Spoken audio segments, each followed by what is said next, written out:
All right.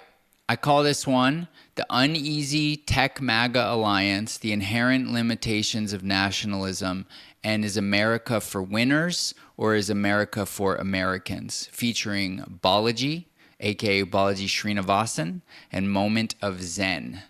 This is Otis 5D Reacts. Otis 5D Reacts. All right, Mr. Balaji, Mr. Big Brain Balaji, take it away, brah. Oh, look at that. He looks like he's in. Samadhi. He's bringing down his Samadhi state to us mere humans, us mere mortals. But part of it is also that nationalists are so proud that they find it hard to cooperate across groups. Poland first, Hungary first. Poland first. No, Hungary first, right? And they fight back and forth, right? And so the tech counter elite, I don't think, realizes how dumb that can get. So just to give a little bit of context, the idea is that obviously the topic is about how there's this new movement towards supporting Trump amongst tech, amongst Elon and A16Z, etc. And like, what does that mean, and how aligned really are tech and nationalists, people like Nick Fuentes and Steve Bannon and maybe Darren Beatty and Lomez, people like that. How secure and solid is this alliance versus how tenuous is it? And so let's just go back, and I was going to say what he just said. And so the tech counter elite, I don't think, realizes how dumb that can get. So he's saying effectively that the tech people really underestimate how small and petty nationalists can be / are. A small example was like, here's another way of putting it, okay? Left, center, and right. The left thinks America's for racists. The center or tech thinks America's for winners. And the right thinks America's for Americans. So, I mean, this guy, Balaji, you're such a fucking genius, okay? One of my biggest claims to fame is I knew Balaji was the biggest genius like 10 years ago, okay? Balaji and I have been mutuals for about 10 years, right? I found him when he had, 8,000 followers, like more than 10 years ago, like in the era of 21, for those who even have any idea what that means. But his ability, he's had this forever. He's had this for 10 years. When he wasn't famous, he had this same ability to just like distill incredibly complex geopolitical factions and machinations into like racists, winners, Americans. And it's just like, boom, so simple, so obvious. And like, bro, you need people. I mean, people give Balaji his flowers, but bro needs like a fucking bouquet a day.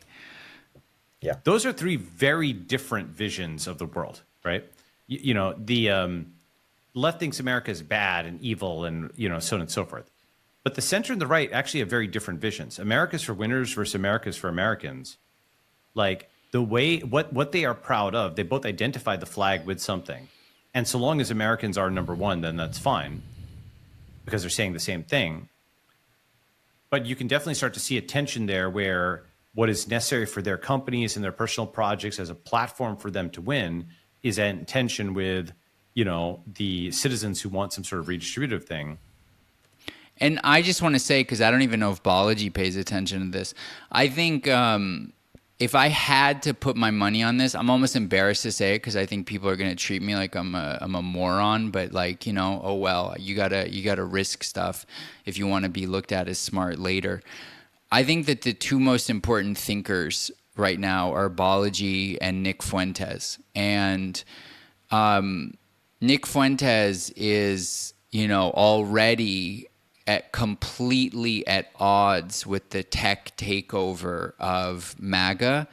And I think that the influence of the Groypers is only going to grow in the same way that the influence of tech is going to grow. And while tech obviously has the billions, I think that an open war by the Groypers, like a guerrilla war, fifth generation style, has more potential to be disruptive than it seems in July 2024. Like, for example, jobs for just U.S. citizens. There'll be attention there. What's my point? Coming all the way back up, I don't think it's correct to think of it as the quote tech right. I think what happened was the Democrats were totally dominant. They had a counter elite that went out to this internet frontier. The counter elite built leadership skills, either capital allocation as investor or capital and talent allocation as CEO. And those are really the two skills you need, by the way, to run a political unit. You know, you need to be able to make judgment calls depending on what scale you're operating at. Either you're managing the personnel or you're managing the Dude, you can just tell this guy is thinking at the scale of like Lee Kuan Yew and fucking David Axelrod and Karl Rove. And I mean, this guy is thinking genuinely about the formation of new countries. For anyone who isn't aware, his book that's behind him, The Network State, is about how new countries are going to be formed out of the internet. And so I feel like if you, number one, he should be taken serious as death. And number two, I think if you listen to what he's saying through that vantage point, he's very far down the idea maze, which is his concept in terms of how all of this works and how it's going to play out. Now, obviously, that doesn't mean he's correct, but I think, you know, built leadership skills, either leadership, capital allocation as investor allocation, or capital and talent allocation as CEO. And those are really the two skills you need, by the way, to run a political unit. You know, you need to be able to make judgment calls depending on what scale you're operating at. Either you're managing the personnel or you're managing the managers or some combination, right? At a large enough scale, a CEO is almost like a VC. And just for what it's worth, just in case, I don't know who, you know, I feel like everybody knows this stuff, but it's worth saying he was the CTO of Coinbase. So he has, you know, real lived experience with dealing with these kind of C-suite leadership positions. Depending on what scale you're operating at, either you're managing the personnel or you're managing the managers or some combination, right? At a large enough scale, a CEO is almost like a VC, you know, because you're running multiple conglomerates. Like Elon's job, he is actually very, you know, down in the guts of it, right? But at least Larry Page, for example, he tried to set up Alphabet. So he was almost like the VC in charge of the whole thing. That didn't really work all that well, but it did work for Berkshire. Okay. Point being, those skills of VC and CEO, people are like, oh, let's hear what the VCs have to say about, you know, this or that, as if you don't have a general job where you're looking at, I mean, after. So he's saying, I feel like sometimes maybe people are too dumb to get what he's saying. He's using that tone saying that like journalists will be like, oh, the VCs. But the reality is that VCs are capital allocators, and they require expertise in the general aspects of growth and talent spotting and capital allocation across industries. So it's actually like they're very special people whose opinions should be heard. You disrupted media demonstrably. And taxis and hotels and genetic testing in space and cars and this and that. Yes, you have a global purview and you can actually look at anything and you can say, let me handicap that business. How can we use technology to go after it? So this counter elite, essentially the vacuum was on the Republican Party side. And also the fact that all this IQ had drained out of the administration meant just the system itself is headed down. And that's not, it is, I'd say it's mostly a Democrat thing, but it's not entirely a Democrat thing because a good chunk of the wars and a good chunk of the printing and a good chunk of the spending were under Republican administrations. And even if there is a permanent regime, which I do agree with, that is mostly Democrat and that's there, it is still something where Republicans are in denial that they were responsible for that or that can just continue indefinitely. For example, in the speech, Trump was like, we'll cut taxes and we'll also end the debt with this, that, and the other. And I'm like, you know, there's a good graph on immigration, right? That was a good graph. Show me the graph on how you actually solve the debt, because I don't actually believe that. So this to me is where the tension between Bitcoiners and economic nationalist populists like Nick Fuentes and Steve Bannon are. So as an example, Keith Woods, who's an Irish guy, one of the closest people to Nick Fuentes, just wrote an essay about the Eurodollar, right? Which is like, so you can think about the fact that the groypers, the right wing America is for Americans people are just beginning to deeply technically understand how the economic system works with the money printing and the euro dollar and the petrodollar and fractional reserve banking and the Cantillon effect. But Bitcoiners, right, like the Winklevoss twins and probably Palmer Luckey and people that are coming in, maybe even J.D. Vance, actually, probably for sure Vivek Ramaswamy, they are already pretty versed in this stuff. And so there's a real dichotomy where the long story short, the America is for Americans people. They can be scammed and swindled by things like, what did he say? I'm going to lower taxes and, end inflation too, something like that. Trump, he being Trump. And the Bitcoiners are like, bro, check the math. The math don't work, son. And so I think that's a really important delineation that Balaji is, of course, like the most aware of, but I don't think he's made it explicit in this video. So I will take the opportunity to make it explicit. Right. And I mean, not to say I don't believe him specifically, but I just don't believe that it can be done. I've never seen any actual plan for even bringing it down. I don't think it can be done quantitatively. Right. So my view is Bitcoiners that it's sort of it's almost like a SPAC. It's like there's this shell of a party over here that lost IQ and talent and so on and so forth. And now it's had this infusion of fresh blood. And now it's able to stand up and do amazing things, potentially, right? And that can be good. I'm not saying that that's everything. That's just one of several different angles. Another angle certainly is lots of tech people were attacked in San Francisco by crazy people, drug addicts on the street that Democrats loosed. Another part is BLM with burning things down. Another part is just seeing the internet censorship. There's many, many drivers here. I'm not, I'm certainly not it's not monofactorial. It's a combination of Democrats doing a terrible job, that he calls it overall decline, movement to counter leads, pre-existing people who were on the right, they're also on the internationalist left, and then essentially this counter elite emerging. Let me pause there. But part of it is also that, man, yeah, I feel like the real divergence between the groypers and the PayPal mafia is in social conservatism. And I certainly think the PayPal mafia is going to win, because they have all the money and they're more in line with the independence, on things like abortion and gay marriage and so on.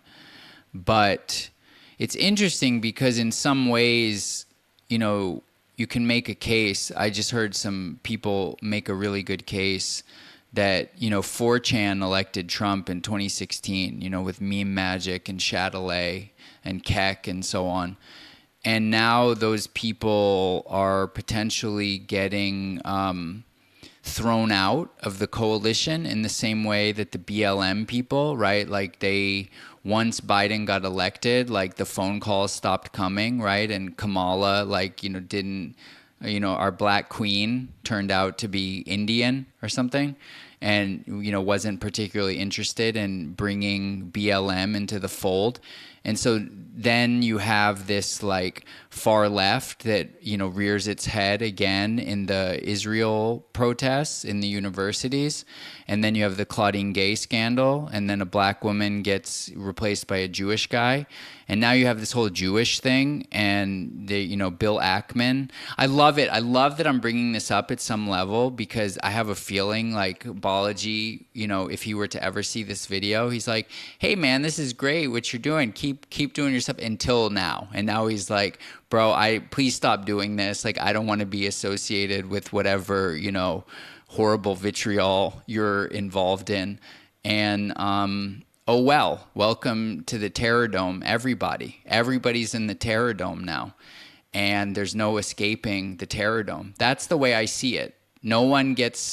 Everyone gets dragged in. No one gets to pull themselves out. You either get to eject, like, I don't know, Don Lemon or something, Chris Cuomo, or you get dragged in like, Piers Morgan and Tucker. And so that's the other underlying thing that the Groypers are constantly pointing out, that this tech alliance of David Sachs and the Winklevoss twins and Bill Ackman and Joe Lonsdale and Alex Karp and everybody, like, they're all Jewish, right? And a lot of them were very not radicalized, but what is the word? Like, red-pilled by the fact that the left was not the party that would support Jews. And Alex Karp, Alex Karp is co-founder of Palantir. He just came out as saying that, he's basically in fear of his life of the far right. He's not right. He's not right wing. He's left, like a Democrat, like Reid Hoffman or something. But he works very closely with Peter Thiel, who's obviously the kingpin now of like tech MAGA, installing JD Vance and everything. And so Alex Karp said, he lives in constant fear that the far right is going to kill him because he's Jewish, right? So this there's a very, very I don't know thing where you could get a far left, far right horseshoe theory thing against Jews or against Israel or something. I think it's actually pretty far-fetched to me, but so many far-fetched things have happened now that what they have in common, the far left and the far right, is their disavowal and dislike of the international capital, aka international Jew, aka tech billionaire class. And, Kushner, Zuckerberg included. And I don't know where this leads. I think that the thing to me that's fascinating about it is that if America is for Americans, then network states are for winners. And if America is for winners, then that is the end of the American experiment as we've known it, I believe, because what you lose there is like a shared culture and shared language. If an increasing number of your winners, speak a little English and understand, baseball America, baseball and hot dogs America just a little bit, but they help your GDP remain number one, I'm not sure what that does to the social fabric. Interestingly, last point I'll make is that Andrew Torba who theoretically should be on the Groyper side, has really kind of come out on the PayPal mafia side. And that would be considered uncharacteristic by people who hate him, because they would say, oh, he's an anti-Semite. And so, obviously the tech MAGA people are Jews, and so he's going to be against them, but he's not. And so, strange bedfellows are made in major transitions in times like this. And, more than anything, these are the things that I think about all the time. And what I'm attempting to do here is raise more questions than give answers, and build a community of like-minded people that are thinking about these things deeply, because they're going to, in the same way that Balaji has said that getting involved in network states in 2020 was like getting involved in Bitcoin in 2010. So these societal forces are going to rip through society, I believe, in the way that Bitcoin has. And getting ahead of these in terms of deeply understanding them and thinking through the ramifications and going down the idea maze. I think there are few things that are more important and more valuable to be doing in the early to mid 2020s. So if you are such a person, please consider going to my website and clicking Otis 12D and think about, check it out, see what you think, and consider becoming a citizen, because that's what I want. I want to be around super engaged people thinking about these things in nuanced and sophisticated ways. So anyway, shout out to Balaji, shout out to Eric, Moment of Zen, part of the Tech Jew movement, 3 Jews, Dan Romero, Antonio, and Eric. And it is what it is, kids. All right, peace. Otis 5D reacts. Otis5D.xyz. Go fuck yourself.